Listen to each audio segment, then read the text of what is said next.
الحمد لله نحمده ونستعينه ونستغفره ونؤمن به ونتوكل عليه ونعوذ بالله من شرور أنفسنا ومن سيئات أعمالنا من يهده الله فلا مضل له ومن يضلله فلا هادي له ونشهد أن لا إله إلا الله ونشهد أن محمدا عبده ورسوله أما بعد فقد قال الله تبارك وتعالى في القرآن المجيد والفرقان الحميد أعوذ بالله من الشيطان الرجيم بسم الله الرحمن الرحيم إلا تنصروه فقد نصره الله إذ أخرجه الذين كفروا ثاني اثنين إذ هما في الغار إذ يقول لصاحبه لا تحزن إن الله معنا صدق الله العظيم. وقال تعالى وسيجنبها الأتقى الذي يؤتي ماله يتزكى صدق الله العظيم. وقال النبي صلى الله عليه وسلم يا أبا بكر أنت صاحبي في الغار وصاحبي على الحوض أو كما قال النبي صلى الله عليه وسلم. اللهم صل على سيدنا محمد وعلى آل سيدنا محمد وبارك وسلم. اللهم صل على سيدنا محمد وعلى آل سيدنا محمد وبارك وسلم. اللهم صل على سيدنا محمد وعلى آل سيدنا محمد وبارك وسلم. میرے محترم بزرگوں اور دوستوں، آپ حضرات کے سامنے قرآن مجید کی آیات میں سے دو آیتیں پیش کی گئی ہیں اور احادیث میں سے ایک حدیث پیش کی گئی ہے. اللہ تبارک و تعالی فرماتے ہیں اگر تم لوگوں نے میرے حبیب محمد صلی اللہ علیہ وسلم کی مدد نہیں کی تو اللہ ان کی مدد کر چکا ہے اور کرتے رہیں گے. جب کافروں نے سرکار دو عالم صلی اللہ علیہ وسلم کو مکہ مکرمہ سے نکلنے پر مجبور کیا، اللہ کے نبی صلی اللہ علیہ وسلم اپنے دوست صدیق اکبر رضی اللہ تعالیٰ عنہ کے ساتھ ہجرت کا ارادہ فرمائے اور غار میں 3 دن تک قیام فرمایا. اس وقت حضرت صدیق اکبر رضی اللہ تعالیٰ عنہ کو کافروں کے قریب آ کر دیکھ لیے جانے اور پکڑ لیے جانے کا خوف اور غم ہوا. صدیق اکبر رضی اللہ تعالیٰ عنہ نے اللہ کے نبی سے فرمایا کہ قریب ہے کہ اگر وہ لوگ قدموں کی طرف نگاہ کر لیں تو ہم پکڑے جائیں گے. اللہ کے نبی نے فرمایا غم نہ کرو، اللہ ہمارے ساتھ ہے. دوسری آیت میں جس کا حاصل یہ ہے کہ جو لوگ اپنا مال صرف اللہ کی رضامندی کے لیے خرچ کرتے ہیں اور اپنی پاکیزگی کی نیت سے خرچ کرتے ہیں، اللہ تعالیٰ انہیں کل قیامت کے دن جہنم کے عذاب سے بچا لے گا. اور سب سے زیادہ متقی اور پرہیزگار وہی بندہ ہوگا، ضرور اللہ تعالیٰ اسے عذاب قبر سے اور عذاب جہنم سے نجات عطا کریں گے. حدیث میں سرکار دو عالم صلی اللہ علیہ وسلم فرماتے ہیں صدیق اکبر رضی اللہ تعالیٰ عنہ سے مخاطب ہو کر کہ ابو بکر تم میرے ساتھی ہو غار میں بھی اور تم میرے ساتھی رہو گے کل قیامت کے دن حوض کوثر پر بھی. محترم بزرگوں اور دوستوں، اہل سنت والجماعت کا عقیدہ ہے کہ اللہ تبارک و تعالیٰ نے سرکار دو عالم صلی اللہ علیہ وسلم کو جیسے کامل و اکمل پیدا فرمایا، نبی کا کوئی ثانی نہیں ہے، نبی کا کوئی مثال نہیں ہے، نبی کی کوئی نظیر نہیں ہے، نبی ہر چیز میں اعلیٰ ہے، نبی کو جو چیزیں اور جو اوصاف، جو اعمال، جو اخلاق عطا کیے گئے ہیں، اللہ کا نبی ہر صفت کمال میں اعلیٰ درجہ رکھتے ہیں۔ اسی طرح اللہ تبارک و تعالیٰ نے نبی کی صحبت کے لیے جن صحابہ کا انتخاب فرمایا، وہ صحابہ بھی ساری دنیا کے انسانوں سے اعلیٰ و افضل ہیں، اور صحابہ میں سب سے اعلیٰ و افضل جن کے مقام کو دنیا کا کوئی انسان سوائے انبیاء کے بعد جس کا درجہ ہے اور انسانوں میں سب سے اعلیٰ مقام جس کا ہے، وہ صدیق اکبر رضی اللہ تعالیٰ عنہ، ابو بکر صدیق رضی اللہ تعالیٰ عنہ۔ یہ وہ صحابی ہیں جو سب سے پہلے سرکار دو عالم صلی اللہ علیہ وسلم کے ہاتھ پر ایمان لائے۔ اللہ کے نبی صلی اللہ علیہ وسلم نے فرمایا، میں نے جس بندے کے سامنے بھی دین اور ایمان اور نبوت کو پیش کیا کہ یہ اللہ کا لایا ہوا دین ہے، میں اللہ کا رسول اور نبی ہوں، تو ہر شخص نے یہ کہا مجھے سوچنے کا موقع دیجئے، میں غور کروں گا، میں مشورہ کروں گا، میں فلاں کروں گا۔ ہر شخص نے میری اس دعوت کو قبول کرنے میں تردد کیا، شک کیا، غور و فکر کرنے کا موقع لیا، سوائے ابو بکر کے۔ جب میں نے ان کے سامنے دین پیش کیا تو بغیر کسی غور و فکر اور بغیر کسی تدبر کے، بغیر کسی فرصت کے فوراً میری دعوت کو قبول کر لی۔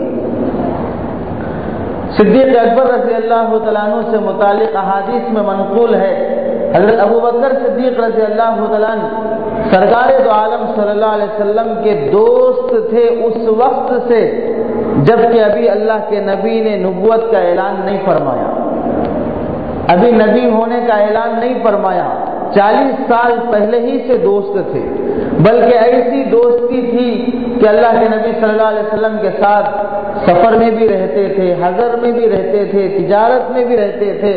چنانچہ احادیث میں آتا ہے سرکار دو عالم صلی اللہ علیہ وسلم کا نکاح جب حضرت خدیجہ رضی اللہ تعالیٰ عنہ سے ہوا، اس وقت نبی پاک صلی اللہ علیہ وسلم کی عمر 25 سال کی تھی اور حضرت خدیجہ رضی اللہ تعالیٰ عنہ کی عمر 40 سال کی تھی۔ اللہ کے نبی صلی اللہ علیہ وسلم دوست ہیں، صدیق اکبر کے دوست کا نکاح جب ہو رہا تھا، حضرت صدیق اکبر رضی اللہ تعالیٰ عنہ نے نکاح کے موقع پر ایک نیا جوڑا لا کے اللہ کے نبی کو پیش کیا کہ اپنی نکاح میں میرے کپڑے پہنے۔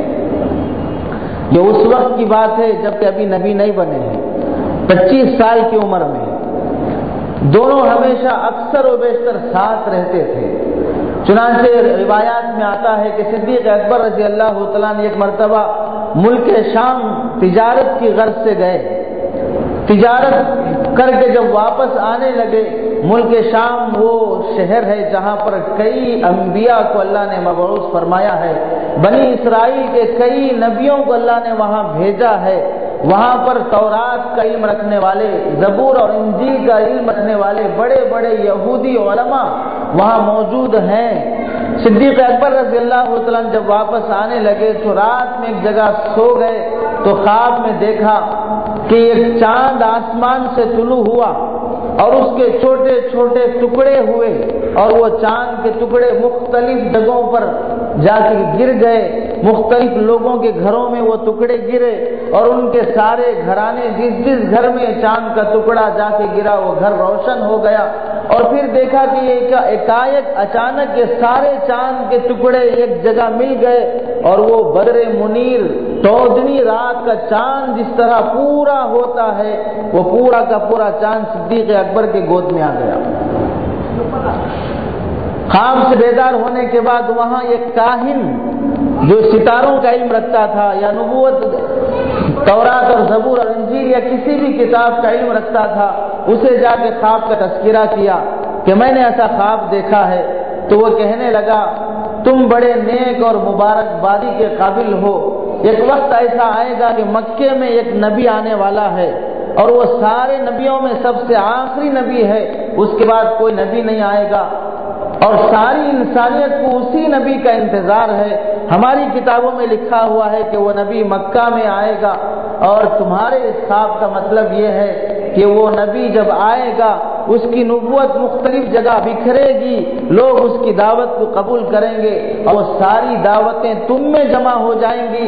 مطلب یہ ہے کہ تم اس نبی کے سب سے زیادہ قریبی ساتھی بنو گے، تم اس نبی کے سب سے زیادہ قریبی دوست اور ساتھی بنو گے، تمہارا اس نبی کے نزدیک بڑا اونچا مقام ہوگا۔ یہ خواب ہو گیا، تعبیر ہو گئی۔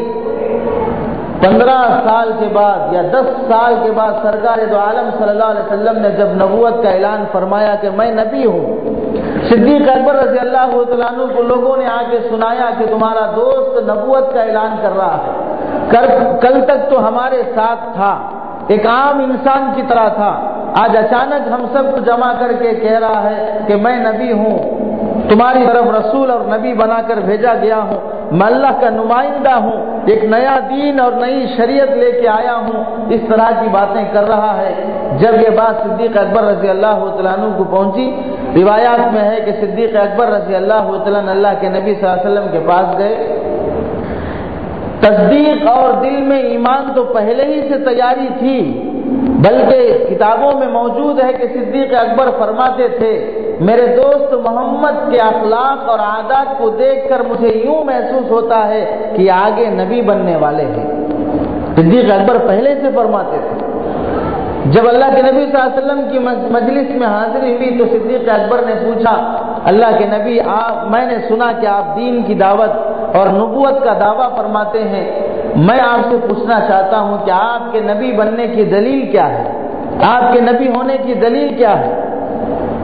تو اللہ کے نبی صلی اللہ علیہ وسلم نے صدیق اکبر سے فرمایا میرے نبی بننے کی دلیل وہی ہے جو ملک شام میں تم نے خواب دیکھا تھا اور اس خواب کی تعبیر جس کاہن نے بتائی تھی وہی خواب میرے نبی بننے کی دلیل ہے۔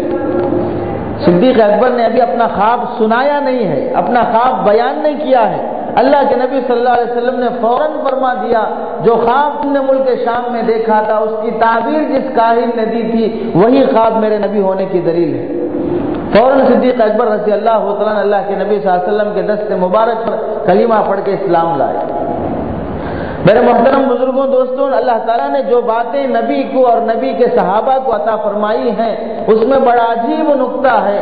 محمد، اللہ نے اپنے حبیب کو یہ نام عطا کیا۔ محمد کے معنی کیا ہوتے ہیں؟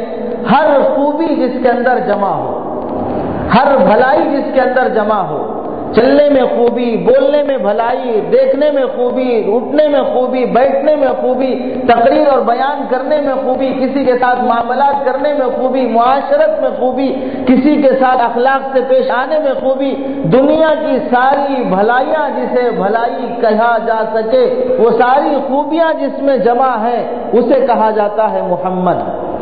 اور اگر کوئی یہودی یا کوئی بھی دشمن یا کوئی بھی کافر یا کوئی بھی بدبخت نبی پاک صلی اللہ علیہ وسلم کی توہین کرے یا نبی کی شان میں گستاخی کرے اور نبی کے نام لے کر یہ کہے کہ میں نبی کو قابل تعریف نہیں سمجھتا، نبی کوئی تعریف کے قابل نہیں ہے، اور وہ یہ کہتا ہے کہ محمد کوئی بڑا انسان نہیں ہے، نعوذ باللہ اگر ایسا کہتا ہے محمد کی میں تعریف میں نہیں کروں گا، جب اس نے کہہ دیا محمد، جب اس نے کہہ دیا محمد تو اس میں ساری دنیا کی تعریفیں آ گئیں، وہ تعریف بعد میں کرے یا نہ کرے۔ محمد کہتے ہی اسے جس کے اندر ساری خوبیاں جمع ہو، تم تعریف نہ بھی کرو، جو ہی محمد کہو گے ساری بھلائیاں جس کے اندر جمع ہو اسے محمد کہتے ہیں۔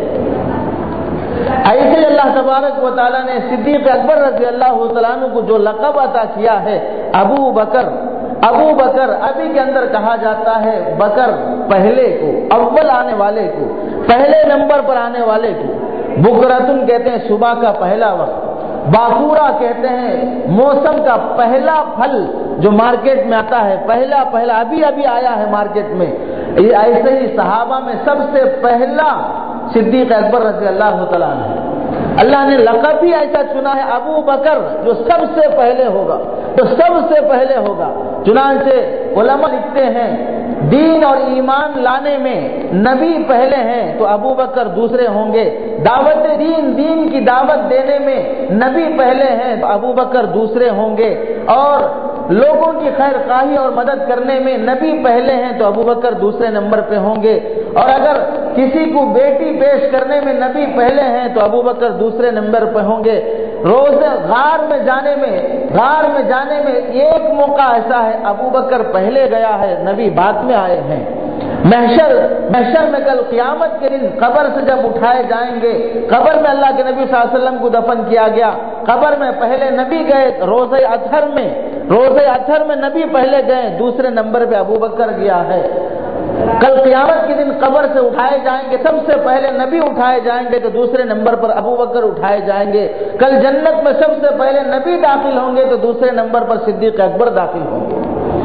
جہاں پر نبی پہلے گنا جائے گا وہاں پر صدیق اکبر دوسرے نمبر پر گنے جائیں گے، اور جب صدیق اکبر کو نبی کے بعد دوسرے نمبر پر اللہ اور اس کے رسول نے چن لیا ہے، اور اس کے بعد کوئی کہے کہ ابو بکر پہلا خلیفہ نہیں ہے، نعوذ باللہ پہلے خلیفہ علی ہے، تو اس کا جھوٹ اور اس کا دجل اور اس کا کذاب ہونا قرآن حدیث سے بالکل ثابت ہے۔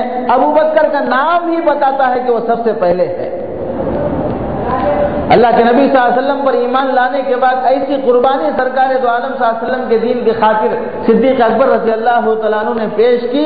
سرکار دو عالم صلی اللہ علیہ وسلم نے صدیق اکبر کی قربانیوں کو دیکھ کر فرمایا کہ دنیا میں جتنے لوگوں نے میرے ساتھ احسان کا معاملہ کیا ہے، ہر ایک کا احسان میں چکا دیا ہوں، ادا کر دیا ہوں۔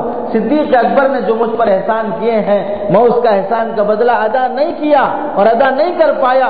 صدیق اکبر کے احسان کا بدلہ اللہ ہی کل قیامت کے اندر دے گا۔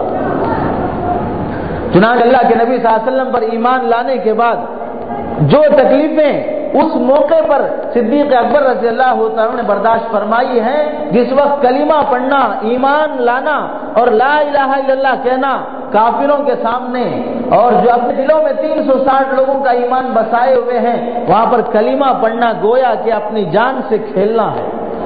اب تم لوگ چاہے پارلیمنٹ کے سامنے جا کے اذان دو، چاہے وہاں جا کے کلمہ پڑھو، چاہے وہاں جا کے نماز پڑھو، یا کسی مندر کے سامنے تم اپنا گھر بنا کے نماز پڑھو، اذان دو، کوئی تمہیں روکے گا نہیں، کوئی تمہیں کچھ نہیں کہہ سکتا۔ جمہوری ملک ہے، سیکولر ملک ہے، ہر مذہب والے کو اپنے مذہب پر چلنے کی آسان اور علل اعلان گنجائش ہے۔ اس موقع پر وہ کفرستان تھا جہاں پر کلمہ پڑھنے والے کو انگاروں پہ لٹایا جاتا، جہاں کلمہ پڑھنے والوں کے سینے پہ چٹانیں رکھی جاتی، اس کے گلے میں رسی ڈال کے کھینچا جاتا۔ ایسے موقع پر صدیق اکبر رضی اللہ تعالیٰ عنہ نے کلمہ پڑھ کے اللہ کے نبی صلی اللہ علیہ وسلم کا ساتھ دیا۔ اللہ کے نبی صلی اللہ علیہ وسلم نے اس کا اقرار اور اظہار یوں فرمایا۔ ایک مرتبہ اللہ کے نبی صلی اللہ علیہ وسلم کے صحابہ میں سے ابو بکر رضی اللہ تعالیٰ عنہ اور حضرت عمر رضی اللہ تعالیٰ عنہ کی آپس میں کچھ اختلاف اور کچھ جھگڑا ہو گیا۔ ابو بکر رضی اللہ تعالیٰ عنہ کو حضرت عمر نے کچھ کہہ دیا اور حضرت ابو بکر نے غصے میں آ کے کچھ 2-4 باتیں کہہ دی۔ حضرت عمر ناراض ہو گئے۔ ناراض ہونے پر ابو بکر رضی اللہ تعالیٰ عنہ کو احساس ہوا کہ میں نے عمر کے دل کو ٹھیس پہنچا دی۔ اب عمر سے جا کے معافی مانگنے لگے کہ عمر مجھے معاف کر دو، میں نے زیادتی کر دی۔ تو حضرت عمر غصے میں تھے، کہا میں نہیں معاف کروں گا۔ تو حضرت ابو بکر رضی اللہ تعالیٰ عنہ سیدھے سرکار دو عالم صلی اللہ علیہ وسلم کی مجلس میں آئے اور آ کر فرمایا کہ اللہ کے نبی، میرا عمر سے کچھ اختلاف ہو گیا ہے، میں نے 2-4 باتیں کچھ زیادہ کہہ دی اور میں عمر سے جا کے معافی مانگ رہا ہوں، عمر مجھ سے معاف نہیں کر رہا ہے۔ تو نبی کی زبان سے نکلا، یا ابا بکر اللہ یغفرک، یا ابا بکر اللہ یغفرک۔ ابو بکر تم عمر سے معافی مانگتے ہو، اللہ تجھے بخش دے گا، اللہ تجھے معاف کر دے گا۔ یہ اللہ کے نبی صلی اللہ علیہ وسلم صدیق اکبر کو تسلی دیے۔ اتنے میں حضرت عمر کو احساس ہوا ابو بکر کا درجہ مجھ سے بڑا ہے، وہ مجھ سے معافی مانگنے آیا، میں اسے معاف نہیں کیا۔ احساس ہوا، فوراً صدیق اکبر کے گھر گئے، وہاں نہیں ملے تو نبی کے دربار میں حاضر ہوئے، دیکھا صدیق اکبر بیٹھے ہیں اور آ کے اللہ کے نبی سے فرمایا، اللہ کے نبی میں نے ابو بکر کے سلسلے میں انا ازلم، اللہ کے نبی میں نے ظلم کیا ہے ابو بکر پر، میں نے زیادتی کی ہے۔ تو اللہ کے نبی صلی اللہ علیہ وسلم نے فرمایا، اما تترکون لی صاحبی، اللہ کے نبی کیا بڑی عجیب بات فرمائے، کیا تم میرے ساتھی کو ستانا نہیں چھوڑو گے؟ میں تمہیں میرا واسطہ دیتا ہوں، میرے ساتھی کو مت ستاؤ۔ اللہ کے نبی فرماتے ہیں میں اپنا واسطہ دیتا ہوں، میرے ساتھی کو مت ستاؤ۔ فإني قد قلت لكم میں نے تم سے کہا، انی رسول اللہ الیکم جمیعا، میں تم سب کی طرف رسول بنا کر بھیجا گیا ہوں۔ میں نے جب تم لوگوں کے سامنے اپنی رسالت کو پیش کیا تو تم لوگوں نے کہا کذبتا، تم جھوٹ بولتے ہو، تم لوگوں نے مجھے جھٹلایا۔ فقال ابو بکر صدقتا، اور یہ میرا دوست ہے جس نے میری اس وقت بھی میری سچائی اور میری تصدیق اور میری سچائی کی گواہی دی اور میرے دین اور ایمان کو پیش کرنے پر فوراً قبول کر لیا۔ ایمان لانے کے بعد اللہ کے نبی صلی اللہ علیہ وسلم کے دین کی خاطر اپنی ساری جائیداد 40,000 درہم یا 40,000 دینار جو حضرت صدیق اکبر کے پاس موجود تھے، سارا کا سارا اللہ کے نبی صلی اللہ علیہ وسلم کے دین کے لیے لٹا دیا، یہاں تک خرچ کیا۔ علماء نے لکھا ہے غزوہ تبوک کے موقع پر اللہ کے نبی صلی اللہ علیہ وسلم نے اعلان فرمایا کہ جہاد کے لیے سامان جمع کرو جس سے جتنا ہو سکتا ہے۔ سارے صحابہ نے جمع کیا، حضرت عمر نے آدھا مال اپنے گھر کا لا کے پیش کر دیا۔ اس وقت ابو بکر کے حالات ایسے نہیں ہیں کہ وہ مال جمع کر سکے، عمر کے پاس مال تھا، حضرت عمر رضی اللہ عنہ نے اپنے مال میں سے آدھا مال لا کے جمع کر دیا اور یہ خیال فرمایا کہ آج میں نیکیوں میں ابو بکر سے آگے بڑھ سکتا ہوں۔ اور جب صدیق اکبر رضی اللہ عنہ نے لا کے جمع کیا اور پورا ایک پونجی میں لا کے اللہ کے نبی کے سامنے پیش کر دیا، اللہ کے نبی صلی اللہ علیہ وسلم نے زبان نبوت سے یہ نہیں پوچھا ابو بکر کتنا لائے ہو، عمر کتنا لائے ہو، یہ نہیں پوچھا ہے، یہ نہیں پوچھا کتنا لائے، بلکہ اللہ کے نبی نے یہ پوچھا گھر میں کتنا چھوڑ کے آئے ہو۔ کتنا لائے ہو یہ نہیں پوچھا، گھر میں کتنا چھوڑ کے آئے ہو یہ پوچھا۔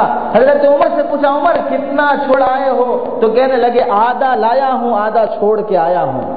صدیق اکبر رضی اللہ تعالیٰ عنہ کھڑے ہوئے، حضرت صدیق اکبر سے پوچھا ابو بکر تم کتنا چھوڑ آئے ہو، تو حضرت صدیق اکبر نے فرمایا ابقیت لهم اللہ ورسولہ، اللہ کے نبی گھر والوں کے لیے تو اللہ اور اس کا رسول چھوڑ کے آیا ہوں، باقی سب لا دیا ہوں۔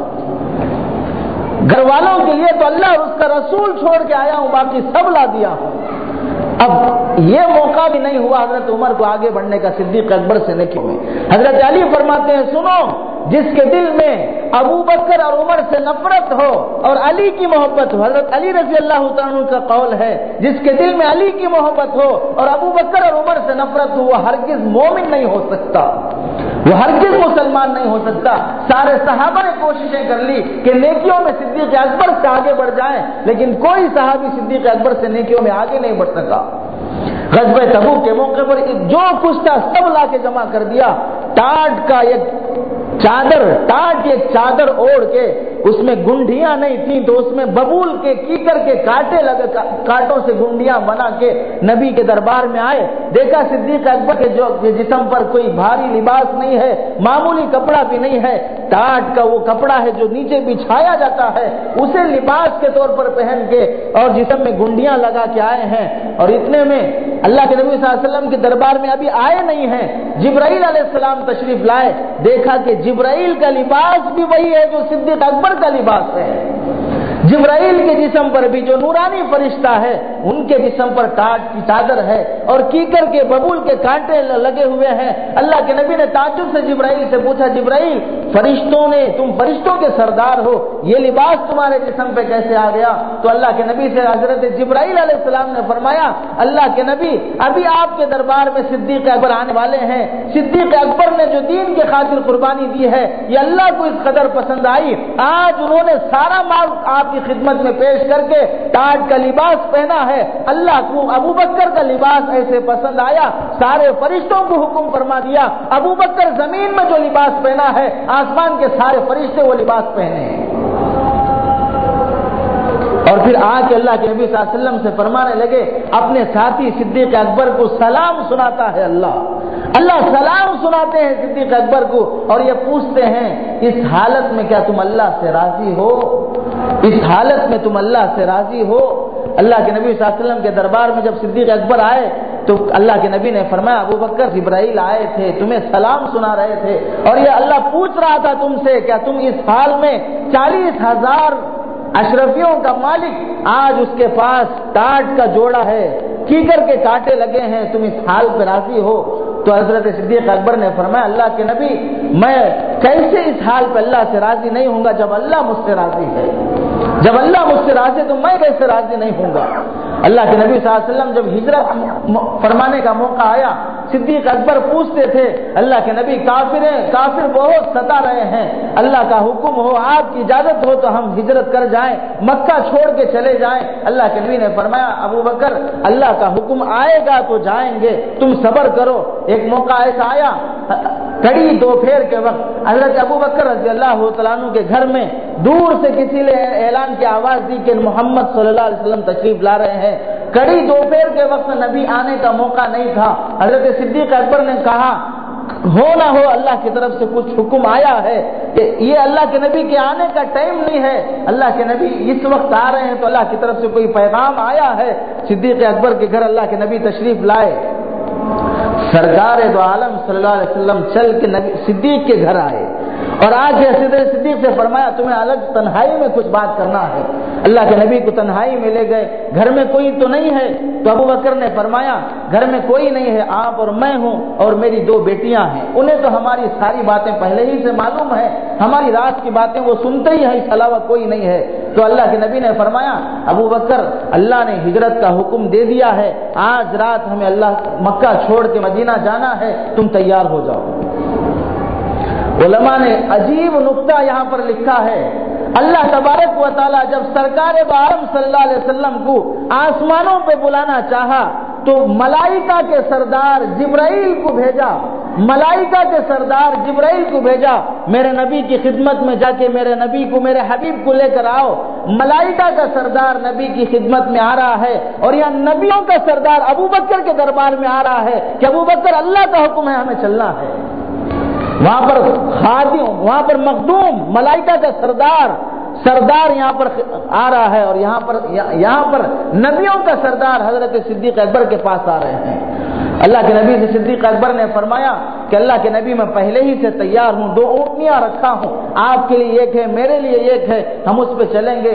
رات کے موقع پر وہاں سے نکلے، صدیق اکبر رضی اللہ عنہ نے اپنے غلام سے فرمایا بکریاں چرا کے رات میں غار میں آ جانا اور وہاں ہمیں دودھ دے کے جانا، اور بیوی سے کہا کہ کھانا بنا کے بچی کے ہاتھ دے دینا، اور بچی سے کہا کہ امی جو کھانا دے گی وہ ہمیں غار میں پہنچا دینا۔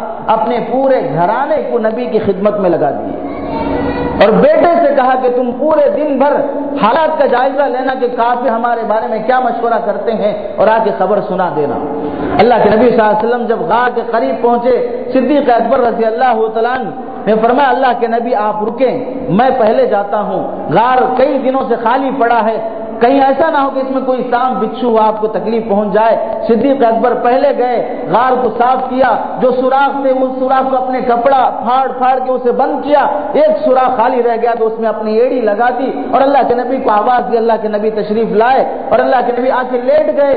تھوڑی دیر کے بعد سانپ نکلا اور صدیق اکبر کے پیر کو ڈھسا اور زہر چڑھ رہا تھا۔ صدیق اکبر کو ادب کس درجے تھا، اس درجے ادب تھا کہ اگر میں اپنی تکلیف کا اظہار کر کے پیر ہٹا دوں گا نبی کی نیند میں خلل آ جائے گا۔ سانپ کے ڈھسنے کا زہر گوارا ہو رہا ہے، نبی کی نیند میں خلل آنا گوارا نہیں ہے۔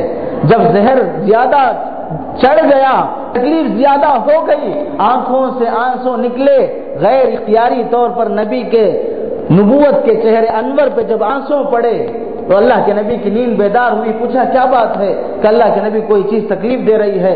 پیر ہٹانے کا حکم ہوا، دیکھا کہ سانپ کے ڈسنے کا اثر ہے۔ اللہ کے نبی نے لعاب مبارک نکال کے ابو بکر کے ایڑی پہ لگایا، فوراً سارے سانپ کا سارا زہر ختم ہو گیا۔ علماء نے یہاں بھی نقطہ لکھا ہے، دیکھو غار میں جو کئی دنوں سے خالی پڑا تھا وہاں پر سانپ بچھو کا ڈر تھا، ابو بکر پہلے گیا تاکہ نبی کو تکلیف نہ پہنچے، اور یہ بتایا اللہ کے نبی جہاں پر تکلیف کا موقع ہو آپ کو آگے نہیں بھیجے گا، ابو بکر پہل جائے گا۔ اللہ کے نبی نے یہ بدلا ابو بکر کو ایسے دیا زبان حال سے، غار میں صدیق پہلے گیا اور نبی کو تکلیف سے بچا لیا، اور جب مزار میں جانے کی باری آئی،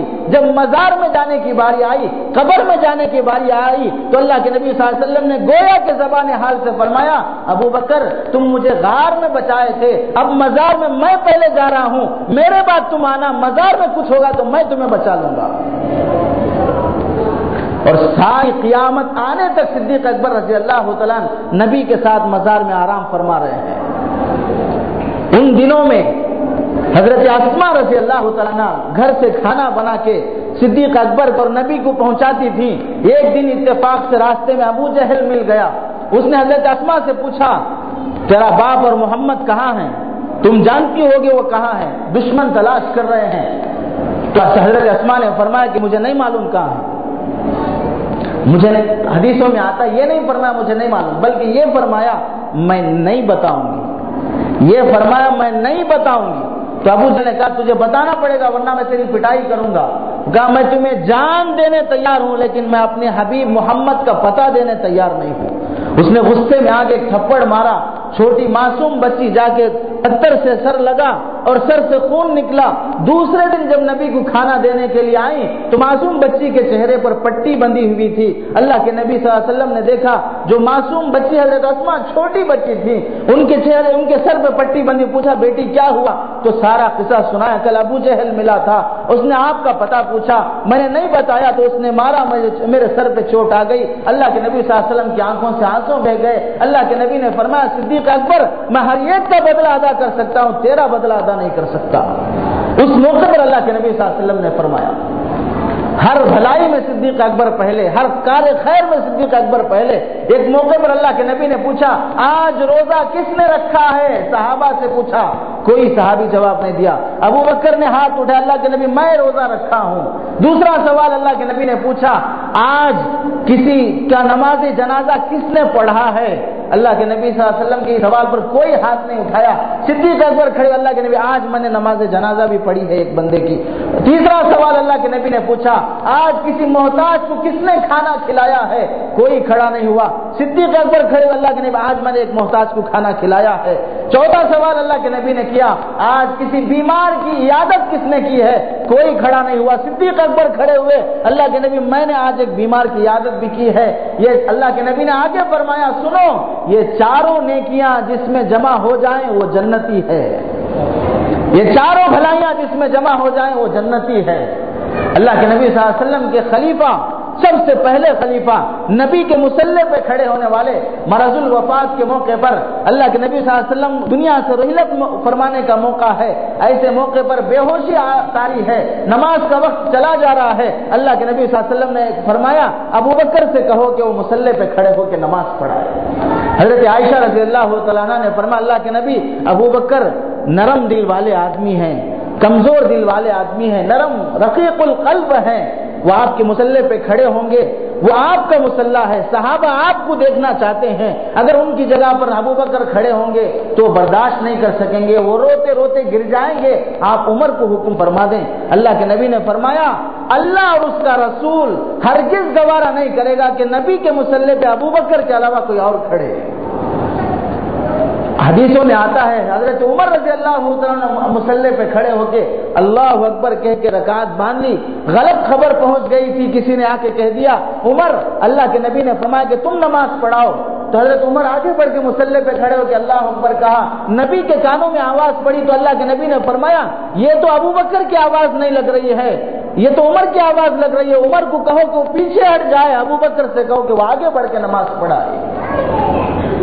بعض بے وقوف یہ کہتے ہیں صحابہ میں سب سے پہلے خلیفہ حضرت علی رضی اللہ تعالیٰ عنہ ہیں، ارے اگر علی رضی اللہ تعالیٰ عنہ پہلے خلیفہ ہوتے تو نبی کی موجودگی میں نبی حضرت علی کو حکم فرماتے کہ تم میرے مصلی پہ کھڑے ہو کے نماز پڑھاؤ، ابو بکر کو حکم فرمایا، اور عمر اگر آ کے مصلی پہ کھڑے ہوتے ہیں تو عمر کو پیچھے ہٹا کر اللہ کے نبی فرماتے ہیں ابو بکر سے کہو کہ وہ آگے بڑھ کے نماز پڑھائے۔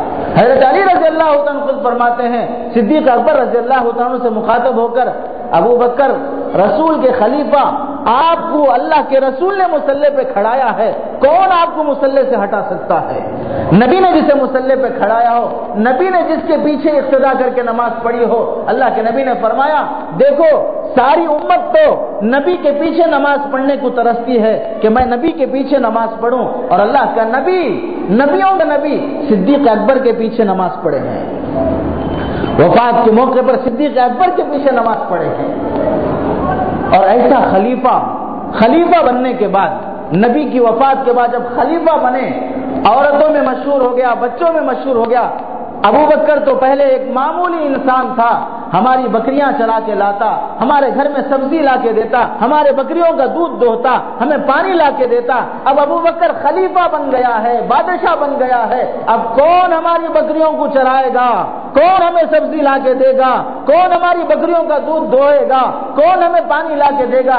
ابو بکر رضی اللہ عنہ کو جب پتا چلا، خطبے میں ممبر پہ کھڑے ہو کے اعلان فرمایا، میں نے سنا ہے کہ لوگ یہ بات کہہ رہے ہیں، سنو سنو، ابو بکر کو خلافت کی ذمہ داری، بادشاہت کی ذمہ داری ملی ہے، لیکن ابو بکر جہاں فوج کو بھیجے گا جنگ و جہاد کے لیے، وہاں تمہاری بکریوں کا بھی دودھ دھوئے گا، تمہیں پانی بھی لا کے دے گا، تمہیں سبزی بھی لا کے دے گا، تمہاری بکریاں بھی چرائے گا۔ چنانچہ حضرت عمر رضی اللہ عنہ فرماتے ہیں، مدینے کے کنارے، مدینے کے باہر ایک بوڑھی نابینا عورت رہتی تھی جس میں خدمت کرنے کے لیے کوئی مرد نہیں تھا۔ میں نے ایک مرتبہ سوچا اس بڑھیا کی خدمت کروں، ہر مزدور، ہر محتاج کی ایک فہرست بنی ہوئی تھی، اس کا رجسٹر بنا ہوا تھا، ان محتاجوں کی خدمت کرنے والوں کے نام بازو لکھے ہوئے تھے۔ ایک جگہ پر میں نے دیکھا ایک بڑھیا کا نام لکھا ہوا ہے، اس کے بازو خدمت کرنے والے کا نام نہیں لکھا ہوا ہے۔ میں تلاش کرتے ہوئے مدینے کے باہر گیا، اس بڑھیا کی خدمت کرنے کے لیے پوچھا، مائی کچھ خدمت کرنا ہے؟ بڑھیا کہنے لگی، اللہ کے بندے، کوئی نوجوان آیا تھا، وہ ابھی آ کے میرا گھر بھی صاف کر کے گیا، جھاڑو دے کے گیا، پانی لا کے دے کے گیا، میرا کھانا بھی بنا کے گیا۔ حضرت عمر نے سوچا کل آؤں گا، تھوڑی پہلے آ کے خدمت کر کے جاؤں گا۔ کل آئے، تھوڑا پہلے آئے، آ کے پوچھا آج کچھ خدمت کرنا ہے؟ تو مائی کہنے لگی، نہیں، وہ بندہ اس سے پہلے آیا تھا، وہ آ کے خدمت کر کے چلا گیا۔ تیسرے دن سوچا کہ میں آج تھوڑا اور پہلے آؤں گا، اور پہلے آ کے دیکھا تو کہ آج اس سے پہلے آ کے خدمت کر کے چلا گیا ہے۔ عمر نے سوچا اب ایسا نہیں ہوگا، اب رات ہی سے بیٹھ جاؤں گا، دیکھوں گا کون آ کے خدمت کر کے جاتا ہے۔ رات کے 12 بجے، رات کے اندھیرے میں جا کے حضرت عمر بیٹھ گئے، دیکھوں کون آتا ہے۔ دیکھا کہ بغیر چپل کے، دبے پاؤں، آہستہ آہستہ چادر اوڑے ہوئے کوئی نوجوان آیا، گھر صاف کیا، پانی لا کے دیا اور آہستہ سے جا رہا ہے۔ پیچھے سے حضرت عمر نے ہاتھ ڈال کے کہا، کون ہے جو رات میں یہاں پر آیا ہے کام کرنے کے لیے؟ تو حضرت عمر رضی اللہ عنہ نے جب سوال کیا، حضرت ابو بکر رضی اللہ عنہ نے اپنے سر سے چادر اٹھایا اور اٹھا کر دکھا کہ یہ قوم کا خادم ابو بکر ہے، قوم کا خادم ابو بکر ہے جو رات میں وقت کا خلیفہ ہے، اور اس کے ذہن میں ایک بڑھیا کی خدمت بھی موجود ہے، رات کے اندھیرے میں آ کے خدمت کر رہا ہے۔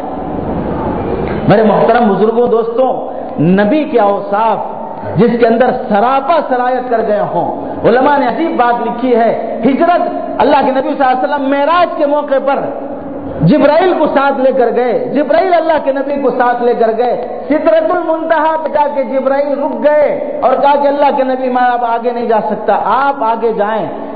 معراج کی رات میں جبرائیل ساتھ تھا، اس ساتھی نے پورا ساتھ نہ دیا، سدرۃ المنتہا پہ رک گئے، اور نہ دینا بھی اللہ کی طرف سے تھا، اس میں کوئی قصور نہیں تھا۔ سدرۃ المنتہا پہ رک گئے، کہا کہ اللہ کے نبی آپ آگے جائیں، میں وہاں تک نہیں آ سکتا۔ معراج کی رات جبرائیل آدھے راستے میں رک گئے، اور یہاں ہجرت کی رات صدیق اکبر ساتھ ہیں، اور کیسے ساتھ ہیں؟ پہاڑ چڑھنے کا موقع آیا، اللہ کے نبی سے فرمایا، اللہ کے نبی آپ میرے کندھوں پہ سوار ہو جائیں، آپ میرے کندھوں پہ سوار ہو جائیں۔ نبی کو اپنے کندھوں پہ سوار کیے اور ایڑیوں کے بل غار ثور میں چڑھے، ایڑیوں کے بل غار ثور میں چڑھے، اللہ کے نبی کو اٹھا کر پہاڑ پہ چڑھ رہے ہیں اور نبی کو وہاں تک پہنچا رہے ہیں۔ غار میں بھی نبی کے ساتھ ہیں، مزار میں بھی نبی کے ساتھ ہیں، جنت میں بھی نبی کے ساتھ رہیں گے، جبرائیل کی طرح ساتھ نہیں چھوڑیں گے۔ اللہ کے نبی صلی اللہ علیہ وسلم کو وہ ادا ایسی پسند آئی، اللہ کو نیکی ایسی پسند آئی، ہجرت کی رات میں نبی کو کندھے پہ اٹھا کے پہاڑ پہ چڑھنا یہ کوئی معمولی بات نہیں ہے۔ مکہ فتح ہونے کے بعد اللہ کے نبی صلی اللہ علیہ وسلم کعبۃ اللہ میں جو بت رکھے ہوئے تھے اسے گرانے کے لیے، اسے ختم کرنے کے لیے اللہ کے نبی صلی اللہ علیہ وسلم نے حضرت علی سے فرمایا، علی تم میرے کندھے پہ سوار ہو جاؤ، تم میرے کندھے پہ سوار ہو جاؤ اور سوار ہو کے ان سارے بتوں کو گرا دو۔ حضرت علی رضی اللہ عنہ کو ادب کا خیال آیا اور فرمایا، اللہ کے نبی میں آپ کے کندھوں پہ سوار ہو جاؤں؟ ایسا نہیں ہو سکتا، آپ میرے کندھوں پہ سوار ہو جائیں، آپ میرے کندھوں پہ سوار ہو جائیں۔ حضرت علی نے فرمایا آپ میرے کندھوں پہ سوار ہو جائیں۔ اللہ کے نبی نے کیا فرمایا؟ یا علی انک لا تستطیع ان تحمل ثقل النبوہ، علی تمہارے اندر اتنی طاقت نہیں ہے کہ نبی کا بوجھ برداشت کر سکو۔ وہاں ہجرت کی رات ابو بکر کندھوں پہ اٹھا کے پہاڑ پہ چڑھ رہا ہے، نبی کچھ نہیں فرما رہے ہیں، اور یہاں پر بتوں کو ہٹانے کے لیے علی فرما رہے ہیں اللہ کے نبی میرے کندھوں پہ سوار ہو جائیں، تو اللہ کا نبی فرماتا ہے تمہارے اندر اتنی طاقت نہیں ہے کہ نبی کا بوجھ برداشت کر سکو۔ تو کہاں مقام صدیق اکبر کا، کہاں مقام کسی اور صحابی کا، کسی اور انسان کا۔ یہ قربانیاں اللہ تبارک و تعالیٰ کو اس قدر پسند آئیں، احادیث میں منقول ہے کل قیامت کا دن جب آئے گا اللہ تبارک و تعالیٰ اس قدر شدید غصے میں ہوں گے، ایسا غصہ نہ کبھی پہلے تھا، ایسا غصہ نہ کبھی بعد میں ہوگا۔ فرشتے بھی اس وقت کانپتے ہوں گے، جبرائیل بھی اس وقت کانپتے ہوں گے۔ اللہ کے نبی نے حضرت جبرائیل سے پوچھا، اللہ جبرائیل تمہیں اس وقت کانپنے اور ڈرنے کی کیا ضرورت ہے؟ تم تو امین ہو، تم نے امانت داری کے ساتھ اپنی ذمہ داری پوری کی ہے۔ تو حضرت جبرائیل فرمائیں گے اللہ کے نبی خوف اپنی ذمہ داری کو پورا کرنے نہ کرنے کا نہیں ہے، وہ اللہ کے جلال کا خوف ہے۔ ایسا خوف اللہ کا ہوگا، ایسا جلال اللہ کا ہوگا کہ اس وقت فرشتے بھی امن اور فرشتے بھی نڈر نہیں رہیں گے، فرشتے بھی ڈرتے ہوں گے۔ ایسے موقع پر جب کسی کا حساب لینے کے لیے اللہ تعالیٰ بلائیں کہ آؤ حساب پیش کرو، غصے میں آدمی سامنے آنے سے ڈرتا ہے۔ ٹیچر غصے میں آ جائے تو بچہ سامنے نہیں آتا ہے، باپ غصے میں آ جائے تو بیٹا سامنے نہیں آتا ہے، شوہر غصے میں آ جائے تو بیوی سامنے نہیں آتی ہے۔ اللہ غصے میں ہو اس وقت کون مخلوق میں سامنے آ سکتا ہے؟ اور سب سے پہلے حساب اس امت کا ہوگا، اور اس امت میں سب سے پہلے حساب، اس میں شرابی بھی ہیں، اس میں زانی بھی ہیں، اس میں چوری کرنے والے بھی ہیں، اس میں اللہ کے خلاف بغاوت کرنے والے بھی موجود ہیں، ماؤں کا دل دکھانے والے بھی موجود ہیں، غیر اللہ کے سامنے سجدہ کرنے والے بھی موجود ہیں۔ ان کا حساب ہونا ہے۔ اللہ تعالیٰ اعلان فرمائیں گے محمد اپنی امت میں بھیجو لوگوں کو مجھے حساب لینا ہے۔ ساری امت کام کی ہوگی، کوئی آگے بڑھنے تیار نہیں ہوگا۔ اللہ کے نبی صلی اللہ علیہ وسلم صدیق اکبر سے فرمائیں گے ابو بکر تم آگے بڑھو، اللہ تمہارا حساب لے گا، تمہارا چہرہ دیکھے گا، تمہاری قربانیاں دیکھے گا، اللہ کو رحم آئے گا، تمہارا بھی حساب آسان ہوگا، تمہاری برکت سے میری امت کا بھی حساب آسان ہوگا۔ حضرت صدیق اکبر رضی اللہ عنہ فرمائیں گے اللہ کے نبی میں بڑی عمر میں ایمان لایا ہوں، میری عمر کا اکثر حصہ بے ایمانی میں گزرا ہے، ایمان نہیں لایا تھا، آپ نبی نہیں بنے تھے، میری زندگی کا اکثر حصہ بغیر اسلام کے گزر چکا ہے۔ اللہ اگر مجھ سے اس زندگی کا حساب لے لے تو میں کیا جواب دوں گا؟ میں آگے بڑھنے کے لائق نہیں ہوں، میرے اندر اتنی طاقت نہیں ہے، میرے اعمال ایسے نہیں ہیں کہ میں آگے بڑھ کے پہلے حساب دوں۔ یہ حضرت صدیق اکبر نبی کے سامنے کہتے ہوں گے، اللہ کے نبی صلی اللہ علیہ وسلم سے فرماتے ہوں گے میں آگے نہیں جا سکتا، اللہ کی طرف سے آواز آئے گی ابو بکر تم آگے آؤ، تمہیں ڈرنے کی ضرورت نہیں ہے۔ احادیث میں آتا ہے سب سے پہلے ابو بکر کا حساب ہوگا، جب ان کا حساب اللہ تعالیٰ نرمی سے فرما دیں گے اللہ کا غصہ کم اور ٹھنڈا ہو جائے گا، اس کے بعد اللہ اس امت کا حساب بھی آسان فرما دیں گے۔ اللہ کے نبی صلی اللہ علیہ وسلم نے صدیق اکبر سے فرمایا سارے جنتیوں کو جو جو بڑی بڑی نعمتیں ملیں گی اس میں ایک بڑی نعمت ہے اللہ کا دیدار، اللہ کو دیکھنا۔ جب اللہ تعالیٰ جنتیوں کو اپنا جلوہ دکھائیں گے، اپنا نور دکھائیں گے، سارے جنتیوں سے اعلان ہوگا آج اللہ تمہیں اپنا جلوہ دکھانا چاہتے ہیں، سب جمع ہو جاؤ، سارے لوگ جمع ہو جائیں گے، اب اللہ اپنا جلوہ دکھائیں گے، سب اللہ کے دیدار کو دیکھتے دیکھتے دیکھتے 40 سال گزر جائیں گے، اللہ کا نور اللہ کا مشاہدہ ہوتا رہے گا۔ جب ان سب کو دکھا چکے اللہ کے نبی فرماتے ہیں ابو بکر سارے جنتیوں کو الگ اللہ اپنا جلوہ دکھائیں گے، تجھے اکیلے کو اللہ الگ سے بلائیں گے اور کہیں گے ابو بکر میں تجھے دوبارہ دکھاتا ہوں، تو مجھے دوبارہ دیکھ لے۔ الگ سے اسے اللہ تعالیٰ ابو بکر کو دوبارہ اپنا جلوہ دکھائیں گے۔ ایک موقع پر اللہ کے نبی صلی اللہ علیہ وسلم مسجد نبی میں تشریف لائے اور فرمایا سنو ہر نبی کے دنیا میں زمین میں 2 وزیر ہوتے ہیں، آسمان میں 2 وزیر ہوتے ہیں، میرے آسمان میں وزیر جبرائیل اور میکائیل ہیں اور زمین میں میرے وزیر ابو بکر اور عمر ہیں۔ اور حضرت ابو بکر اور عمر کا ہاتھ پکڑ کے فرمایا جیسے میں آج اس طرح ان دونوں کے ہاتھ پکڑ کے کھڑا ہوا ہوں کل قیامت کے دن بھی اسی طرح ہم دونوں ہاتھ پکڑ کے کھڑے ہوں گے۔ یہ مصاحبت، یہ دوستی اللہ کے نبی صلی اللہ علیہ وسلم کے صدیق اکبر سے حاصل ہے۔ جب وفات کا وقت قریب آیا صدیق اکبر رضی اللہ تعالیٰ نے اپنے وفات کے موقع پر فرمایا کہ جب میرا انتقال ہو جائے بیٹی عائشہ جو نبی کی بیوی ہیں ان سے فرمایا کہ نبی کا جب وفات ہوئی اس موقع پر نبی کو کتنے کپڑوں میں کفن دیا گیا ہے؟ تو حضرت عائشہ نے فرمایا 3 کپڑوں میں دیا گیا۔ تو ابو بکر رضی اللہ عنہ نے فرمایا میں چاہتا ہوں نبی کو جتنے کپڑوں میں کفن دیا گیا ہے اتنے ہی کپڑوں میں مجھے کفن دیا جائے، اور میرے انہی کپڑوں میں مجھے جو پہنا ہوا ہوں انہی کپڑوں کو دھو کر اسی میں کفن دے دیا جائے۔ لوگوں نے کہا کہ نئے کپڑے لا دیں گے کفن کے لیے، تو حضرت ابو بکر نے فرمایا کفن نیا ہو کہ پرانا اس سے کیا فرق پڑے گا؟ آدمی کو قبر میں کفن نہیں بچاتا ہے، اس کے اعمال بچاتے ہیں۔ اعمال اچھے ہوں کفن چاہے پرانا بھی ہو اللہ اسے جنت کا جوڑا پہنا دیں گے، اعمال خراب ہوں کفن چاہے اس کا ریشم کا بھی ہو اللہ اسے جہنم میں ڈھکیل دیں گے۔ مجھے انہی پرانے کپڑوں میں غسل دے دینا، کفن دے دینا۔ اور پوچھا نبی کی وفات کس دن ہوئی تھی؟ لوگوں نے کہا پیر کے دن ہوئی تھی۔ حضرت صدیق اکبر فرمانے لگے مجھے امید ہے میں نبی کا دوست ہوں اللہ میری وفات بھی پیر کے دن لائے گا۔ چنانچہ حضرت صدیق اکبر کی وفات بھی پیر کے دن ہوئی۔ نبی کی عمر 63 سال تھی، صدیق اکبر کی عمر بھی 63 سال تھی۔ نبی جہاں دفن ہوا صدیق اکبر بھی وہیں دفن ہوا۔ حضرت صدیق اکبر نے فرمایا جب مجھے نہلا دھولا کر نماز کے بعد کفن پہنا کر مجھے قبرستان میں دفنانے کے لیے لے جاؤ، سب سے پہلے نبی کے روزے پہ لے جانا اور دروازہ بند رہے، دروازے کے باہر سے آواز دینا یا رسول اللہ آپ کا دوست ابو بکر کی وصیت تھی کہ دروازے پہ کھڑے ہو کے آواز دینا کہ دوست اندر دفن ہونا چاہتا ہے، دوست کے پاس دفن ہونا چاہتا ہے۔ اگر اندر سے نبی کی اجازت ملے، نبی کی آواز آئے، قبر اطہر میں سے اللہ کے نبی اجازت دیں اور تم لوگ اپنے کانوں سے سنو تو مجھے نبی کے بازو دفن کرنا، اگر اجازت نہ ملے تو پھر مجھے عام لوگوں کے قبرستان میں دفن کر دینا۔ صحابہ نے جنازے کو لے جا کے روضہ اطہر کے سامنے رکھا اور آواز دی، اندر سے اللہ کے نبی صلی اللہ علیہ وسلم قبر اطہر سے آواز آئی اور اللہ کے نبی نے جواب دیا ادخلوا حبیبی عند حبیبی، دوست کو دوست کے پاس بھیج دو، دوست کو دوست کے پاس بھیج دو۔ ابو بکر کو اجازت مل گئی، اللہ کے نبی صلی اللہ علیہ وسلم کے بازو میں جا کے تدفین فرمائے اور قیامت تک اللہ کی رحمتیں نبی پہ برستی ہوں گی، بازو جو لیٹے ہیں انہیں بھی برستی ہوگی۔ تو صحابہ میں سب سے اعلیٰ مقام صدیق اکبر رضی اللہ عنہ کا ہے۔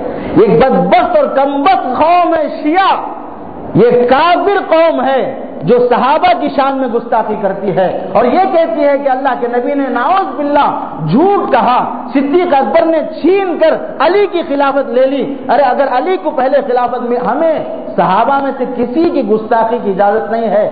ہمارے سروں پر حضرت علی کا جو مقام ہے ہمارے سروں پر صدیق اکبر کا بھی وہی مقام ہے، ہمارے دلوں میں سیدنا علی رضی اللہ عنہ سے جو محبت ہے حضرت ابو بکر عمر سے بھی وہی محبت ہے۔ ہم کسی کو درجہ بندی کرنے والے ہم کون ہوتے ہیں؟ درجہ تو اللہ دے گا، درجہ تو اللہ کا رسول دے گا، ہمیں تو صرف ان کی اتباع اور اقتداء کا حکم ہے، ان کے پیچھے چلنے کا حکم ہے، انہیں درجہ دینے کا حکم ہمیں نہیں ہے۔ صحابہ میں سب سے افضل صحابی صدیق اکبر رضی اللہ تعالیٰ عنہ ہیں۔ اللہ تعالیٰ سے دعا ہے اللہ تعالیٰ ہمیں ان کی محبت نصیب فرمائے اور ان کے نقش قدم پہ چلنے کی توفیق نصیب فرمائے۔ وآخر دعوانا الحمدللہ رب العالمین۔